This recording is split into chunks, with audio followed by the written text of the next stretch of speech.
আপনারা যদি নিজেদের মধ্যে ভেদাভেদ ভুলে একসাথে কাজ না করতে পারেন, নিজেরা যদি কাদা ছোড়াছুড়ি করেন, মারামারি কাটাকাটি করেন, এই দেশ এবং জাতির স্বাধীনতা সার্বভৌমত্ব বিপন্ন হবে। আমি আজকে বলে দিলাম, নাইলে আপনারা বলবেন যে আমি আপনাদের সতর্ক করিনি। আমি সতর্ক করে দিচ্ছি আপনাদের। আমার অন্য কোনো আকাঙ্ক্ষা নাই। আমার একটাই আকাঙ্ক্ষা, দেশ এবং জাতিটাকে একটা সুন্দর জায়গায় রেখে ছুটি করা। I had enough. Was last 7-8 months I had enough. আমি চাই দেশ এবং জাতিকে একটা সুন্দর জায়গায় রেখে আমরা সেনানিবাসে ফেরত আসব। আরেকটা জরুরি বিষয় যেটা আমি ভাবলাম যে আপনাদের সাথে আমি শেয়ার করি। দেশের এই আইন শৃঙ্খলা পরিস্থিতি খারাপের পিছনে কিছু কারণ আছে। প্রথম কারণটা হচ্ছে যে আমরা নিজেরা হানাহানির মধ্যে ব্যস্ত, একজন আরেকজনের বিরুদ্ধে বিষোদ্গারে ব্যস্ত। এটা একটা চমৎকার সুযোগ অপরাধীদের জন্য। যেহেতু আমরা একটা অরাজক পরিস্থিতির মধ্যে বিরাজ করছি, তারা খুব ভালোভাবেই জানে যে এই সময়ে যদি এই সমস্ত অপরাধ করা যায় তাহলে এখান থেকে পরিত্রাণ পাওয়া সম্ভব। সেই কারণে এই অপরাধগুলো হচ্ছে। আমরা যদি সংগঠিত থাকি, একত্রিত থাকি, তাহলে অবশ্যই এটা সম্মিলিতভাবে মোকাবেলা করা সম্ভব হবে।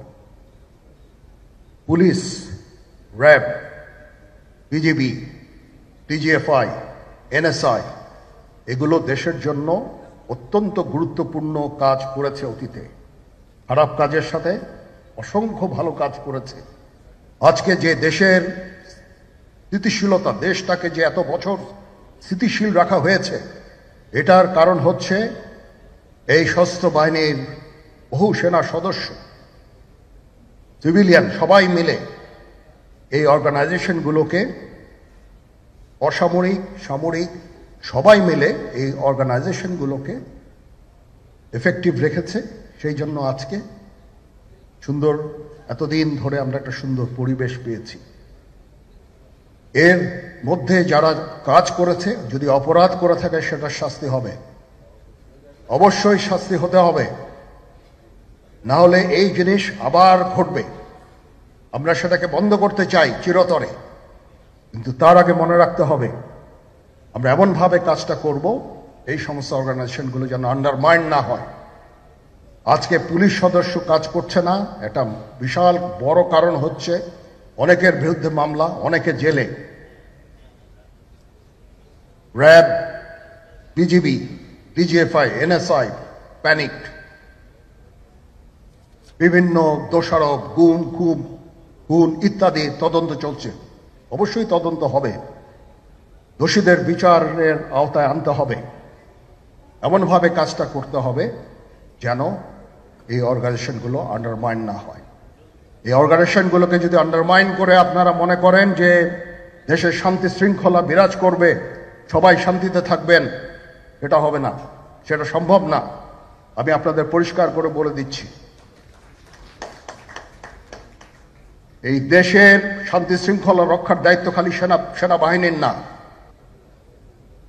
2 লক্ষ পুলিশ আছে, বিজিবি আছে, র্যাব আছে,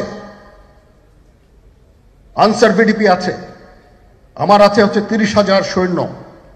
এদেরকে আমি এই যে একটা বিরাট ভয়েড, আমি এই 30,000 সৈন্য দিয়ে আমি কিভাবে এটা পূরণ করব? 30,000 থাকে, আবার 30,000 চলে যায় ক্যান্টনমেন্টে, আরো 30,000 আসে। এটা দিয়ে আমরা দিন রাত আমরা চেষ্টা করে যাচ্ছি। এখানে যে সমস্ত উচ্ছৃঙ্খল কাজ হয়েছে সেটা আমাদের নিজস্ব তৈরি,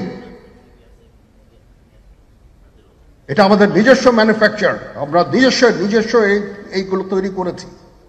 এই বিপরীতমুখী কাজ করলে কেসে কখনো শান্তি শৃঙ্খলা আসবে না।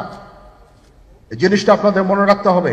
তদন্ত কমিশন হচ্ছে আবার আরেকটা, আমাদের সর্বদা আমরা চেষ্টা করব তদন্ত কমিশনকে সহায়তা করতে। যে ধরনের সাহায্য সহযোগিতা প্রয়োজন হয় আমরা করব। আমরা দেশে একটা ফ্রি ফেয়ার অ্যান্ড ইনক্লুসিভ একটা ইলেকশনের জন্য দিকে ধাবিত হচ্ছে এবং তার আগে যে সমস্ত সংস্কার করা প্রয়োজন অবশ্যই সরকার সেদিকে খেয়াল করবেন। আমি যতবারই ডক্টর ইউনূসের সাথে কথা বলেছি, he completely agrees with me. There should be free, fair and inclusive election, and that election should be within December or close to that. যেটা আমি এর প্রথমেই বলেছিলাম যে 18 মাসের মধ্যে একটা ইলেকশন। আমার মনে হয় যে সরকার সেদিকেই ধাবিত হচ্ছে। ডক্টর ইউনূস যথাসাধ্য চেষ্টা করে যাচ্ছেন এই দেশটাকে ইউনাইটেড রাখতে, কাজ করে যাচ্ছেন উনি। ওনাকে আমাদের সাহায্য করতে হবে, উনি যেন সফল হতে পারেন সেদিকে আমরা সবাই চেষ্টা করব। আমরা একসাথে ইনশাল্লাহ কাজ করে যাব। আসেন আমরা নিজেদের মধ্যে মারামারি কাটাকাটি না করে আমরা ইউনাইট আওয়ারসেলস, দেশ জাতি যেন একসাথে থাকতে পারি সেদিকে আমাদের কাজ করতে হবে। আমাদের মধ্যে মতের বিরোধ থাকতে পারে, চিন্তা চেতনার বিরোধ থাকতে পারে, কিন্তু দিন শেষে যেন আমরা সবাই দেশ এবং জাতির দিকে খেয়াল করে আমরা যেন এক থাকতে পারি। তাহলে এই দেশটা উন্নত হবে, এই দেশটা সঠিক পথে পরিচালিত হবে। না হলে আমরা আরো সমস্যার মধ্যে পড়তে যাব। বিশ্বাস করেন, we don't want to head ওইদিকে আমরা যেতে চাই না। আমি আপনাদের সতর্ক করে দিচ্ছি, পরে বলবেন যে আমি সতর্ক করিনি। আমি আপনাদের সতর্ক করে দিচ্ছি, আপনারা যদি নিজেদের মধ্যে ভেদাভেদ ভুলে একসাথে কাজ না করতে পারেন, নিজেরা যদি কাদা ছোড়াছুড়ি করেন, মারামারি কাটাকাটি করেন, এই দেশ এবং জাতির স্বাধীনতা সার্বভৌমত্ব বিপন্ন হবে। আমি আজকে বলে দিলাম, নাইলে আপনারা বলবেন যে আমি আপনাদের সতর্ক করিনি। আমি সতর্ক করে দিচ্ছি আপনাদের। এই দেশ সুখে শান্তিতে থাকতে চাই, আমরা চাই না হানাহানি কাটাকাটি মারামারি। সেই উদ্দেশ্যে আমি কাজ করে যাচ্ছি, আমরা কাজ করে যাচ্ছি। আমাদের সেনাবাহিনীর প্রতি আক্রমণ করেন না। একটা কমন জিনিস আমি দেখতে পাচ্ছি, সেনাবাহিনী এবং সেনা প্রধানের প্রতি বিদ্বেষ কারো কারো। কি কারণে আজ পর্যন্ত আমি এটা খুঁজে পাইনি। আমরা হচ্ছে একমাত্র ফোর্স যেটা আপনাদের জন্য কাজ করে যাচ্ছি, দাঁড়িয়ে আছি প্ল্যাটফর্মে। Of course navy and air force, navy chief আবার মন খারাপ করে করছে, navy air force all, we all আমাদেরকে সাহায্য করেন, আমাদেরকে আক্রমণ করেন না,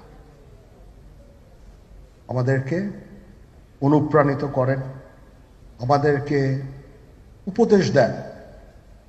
কোনো একটা সমস্যা হয়ে গেলে আমি যেন নুরুদ্দিন স্যারের স্বর্ণপন্ন হই এবং উনি আমাকে উপদেশ দেন, সিনিয়র জেনারেলরা আমাকে উপদেশ দেন, আমি সবার কাছে স্বর্ণপন্ন হই।